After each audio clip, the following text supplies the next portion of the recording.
Hi everyone, and welcome you all. I know there are people from across the world, starting from Middle East to Germany to UK to Southeast Asia and India, which is like one of the major portion of our customer base as well as the partner base across the globe, right? So I welcome you all. There are places where it would be like morning, some places this would be evening and afternoons. I would say good day.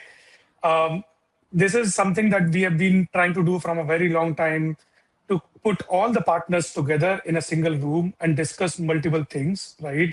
Uh, Honestly, I think Threatcop would not have been at the place where are we right now without the partners. What are the things that we wanted to make sure that we get to the right communication, right things, especially when it comes to the partners and what exactly we are telling to them, how they are selling, what are the points, and what we are building, right? Is something that we wanted to describe in this particular conference. To talk about the problem that the Threatcop solve, I think you all are aware, but I still wanted to highlight that every 10 breaches that happens, out of them, like 9 out of them are generally because of a human, right? And it's predominantly whenever you see a cyber attack is happening, the human is also involved.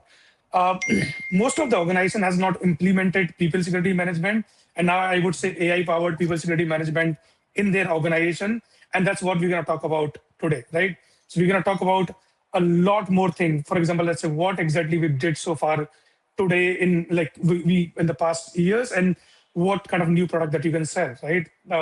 You also will get to know the way we kind of help you out to build the pipeline, the how you can kind of go in the same account and kind of generate revenue, right?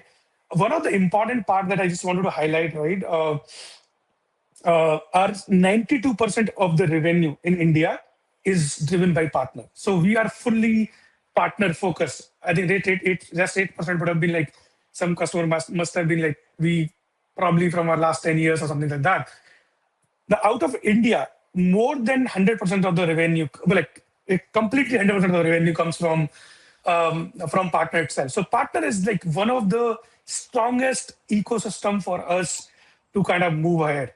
And again, I really welcome you all again to Threatcop Velocity, and that's I feel this will become a base for your knowledge set, for your deals that you're gonna kind of register. And also, one of the things that we're gonna launch today is, and I think that Pallavi and the team is gonna talk about here is that we have put out the best partnership program till now.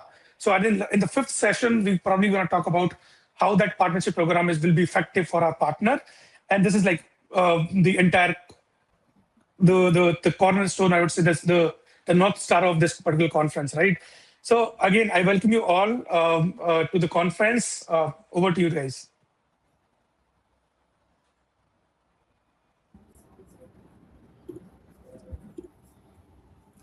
Yeah, thank you, Pavan. Pallavi, you want? Yeah. Yeah, I'm taking up. Thank you, Pavan. Thank you so much. Uh, Continuing from where you ended. So almost 12 months ago, partners were selling Threatcop as a phishing simulation tool, right? Today, we all are selling people security management platform.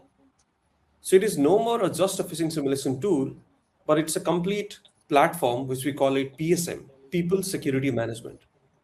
This is not a rebrand.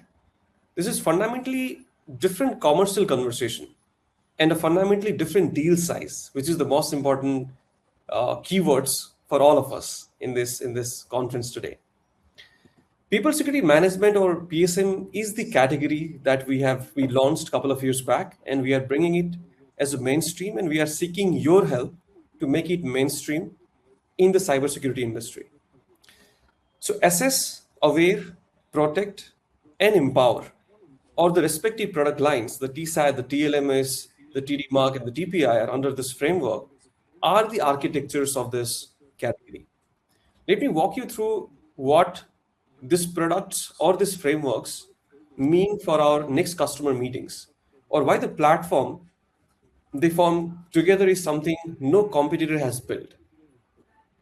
Let me first talk about the first one, the SS or the TSAT. TSAT now delivers role-based adaptive simulations. What does that mean in practice? So we have realized over the period of time the simulation or the phishing attack or any kind of social engineering attack is no more generic for anybody and everybody. It is getting more sophisticated. Your finance person sees a finance-based attack. Your HR person sees a HR-based attack. So therefore, we need to go very role-based simulation. So we have introduced where you can simulate a phishing attack to a finance person, specific credential harvesting phishing scenarios. Likewise, for your HR recruiter, sees a HR specific social engineering scenarios. And if you have got a logistics manager, he can see something built in for their world. That closes the this looks off the self objection before it is even raised. Because it isn't of the self. It is built for the people based on what exact type of attacks these people or these employees or the us we face. And from a revenue motion perspective, PSAT is the simulation layer that justifies the phishing simulator result, and it opens door for rest of the products, be it awareness product, which is TLMS, be it DMARC for anti-spoofing solution, and TPR, which is the most important in this whole thing. Now, let me talk a little bit about the TPR. Or let me talk a little bit about the TLMS. So TLMS platform overall is going to ensure that the EVS score that we introduced in the TSAT is reduced. And to do that, we call it internally Netflix for security awareness to the TLMS platform, which is the awareness platform. We want to make it as engaging as Netflix. So therefore, we have introduced huge number of games focused towards role-based. Let's say if you want to train your finance team on invoice fraud, you can exactly give them a game that is for finance. Likewise, if you want to train your HR team on resume fraud, you can give them a game where they'll play and learn about resume fraud. So the platform as a TLMS platform is getting mature over the period of time, very, very extensively with the obviously help of AI and all. So we've also introduced AI Studio in the LMS, where by just single click of a button, you can change the language from English to any of the language that you require. Now, let me talk a little bit about the DMARC, which is the Protect platform. We also want to ensure that all the communication layers of the employees of your organization is pretty much secure. So we had been working in this DMARC platform, where exactly we ensure that your complete outbound email is secure, where exactly one of the new features that we launched is real-time DMARC. I think in the next session, Naman's going to cover that as well, where exactly we can give you analytics on where exactly your outbound email is going on a real time, and is that spoofed email or is that a genuine email? So on a real time, you exactly can know which of the email IDs of your organization has been spoofed. And the last one is the TPR, the empowering. So TPR as an empower platform is the whole idea behind is to, let's say we have aware the people, we have given them all the information, all the knowledge, but when it comes to action, taking action by the people is the most important. So let's say if they receive any fraudulent message, SMS, WhatsApp, email, or anything, we introduce something which is going to empower them on the real time. They can just click of a button, they can report any email, they can just take a screenshot and send that message or any kind of information and take a quick help, whether that is phishing attack or whether that is a genuine message. So that is something we have introduced in this TPI as well, where exactly it's going to empower all of your employees. So here's the framing that I would like request every partner in this room to use. TPIR is not just a product feature, it is a career tool for the CISO.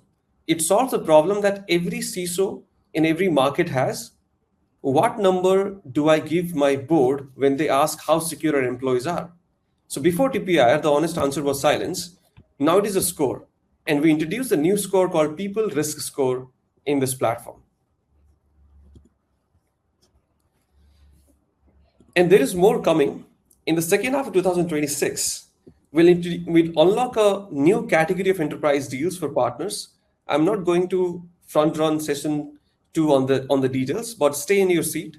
Please, what the product team is about to show you changes the size of the proposal, size of the deal, size of the ticket size, and you can put in front of your enterprise CISOs. So that's all from the PSM platform point of view.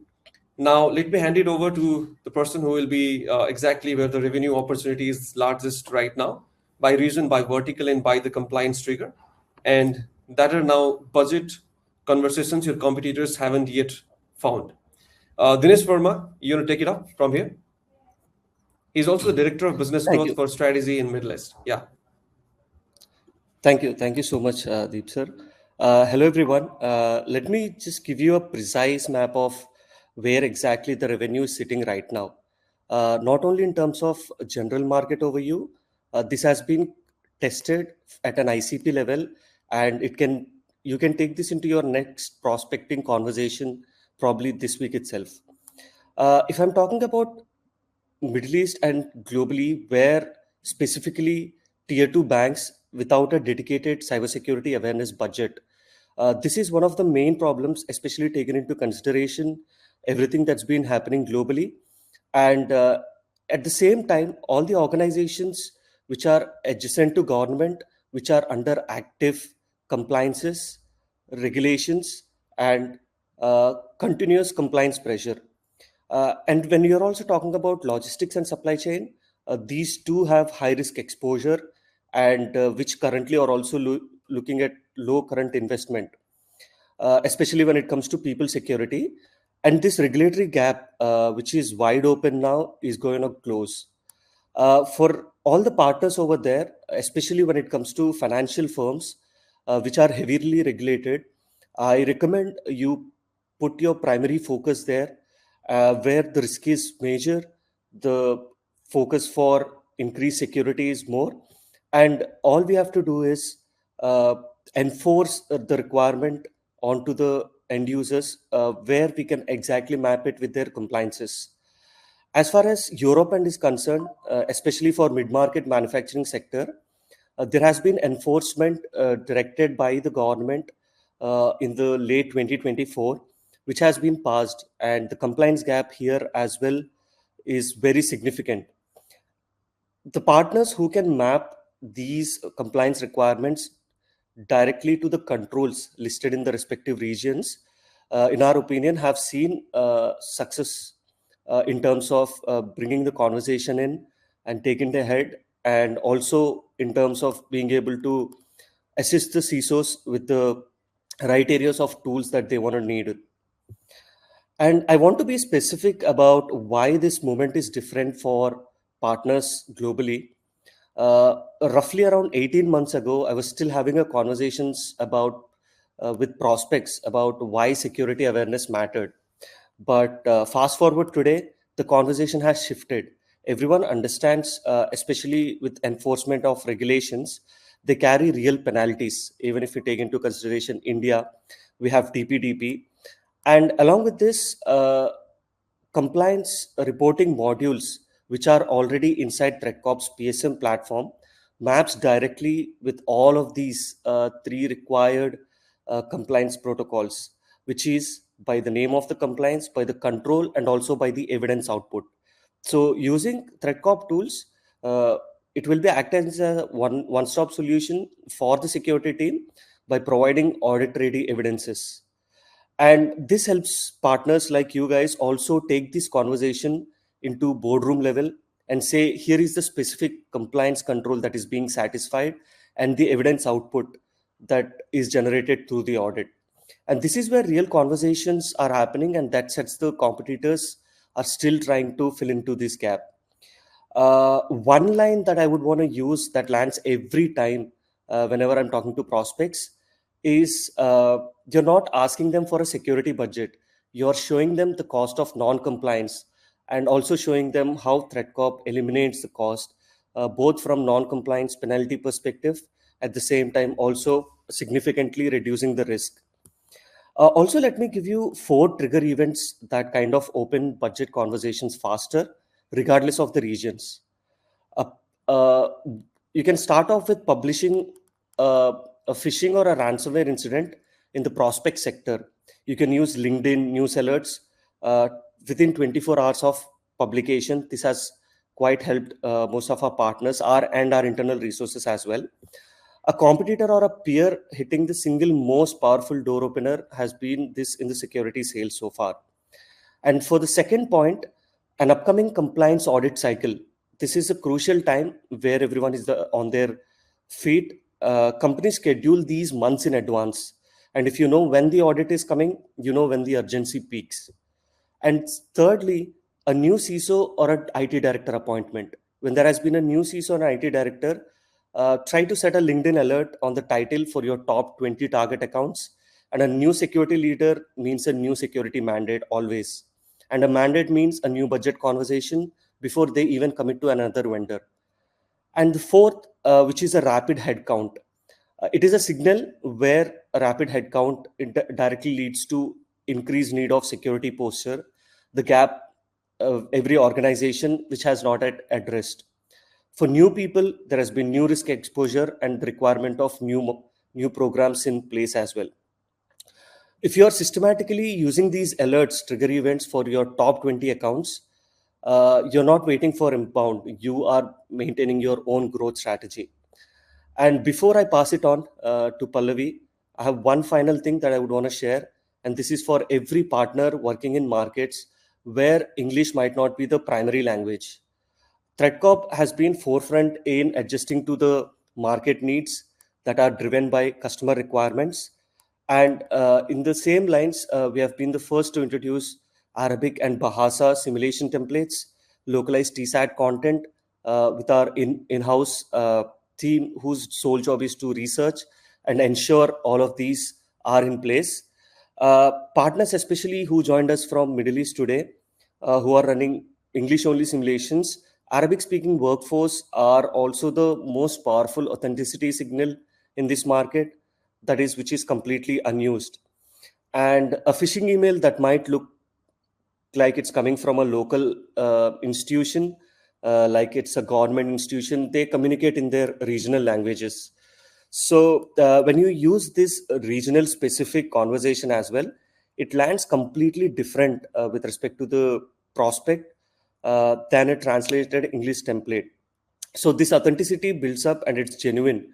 And it's where most of the competitive differentiator right now is. Right after this session, we have a lot of resources lined up for you. You can reach out to our partner success, which has a partner demand kit with localized pitching materials and the key differentiators that you may require. And so far, we have put in a lot of efforts, and stay tuned over next 3 to 4 sessions where we have something exciting for the partner ecosystem.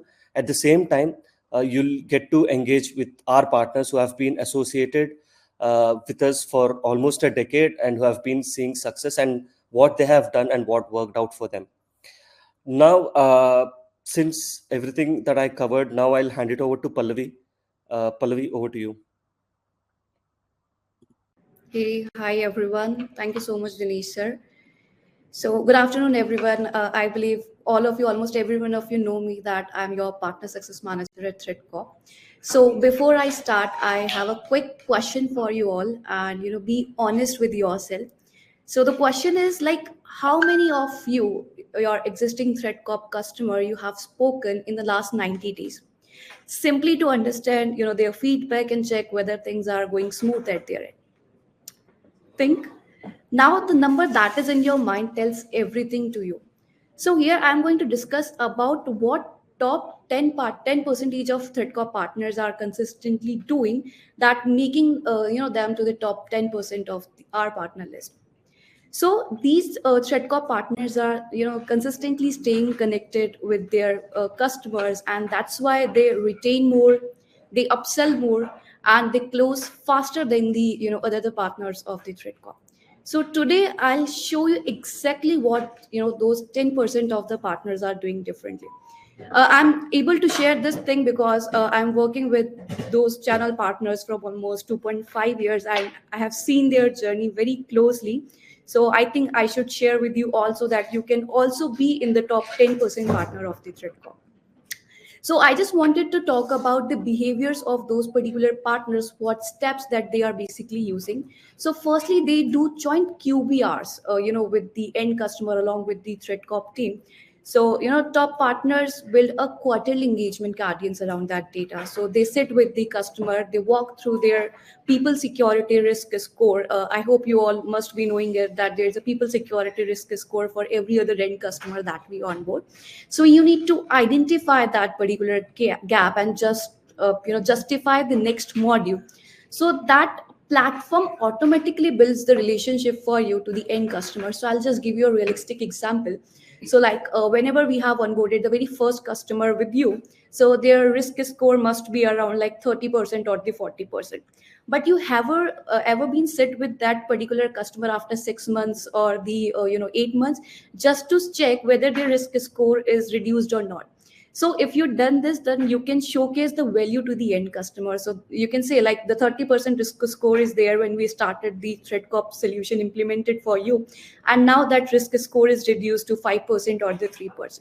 So there you can showcase the value to the end customer. The reason being I'm sharing this, so because at the time of a renewal, most of the customer said to us like what's the value of the partner here and like that. So we really want our partners to keep in touch with the end customer as well once we onboard them.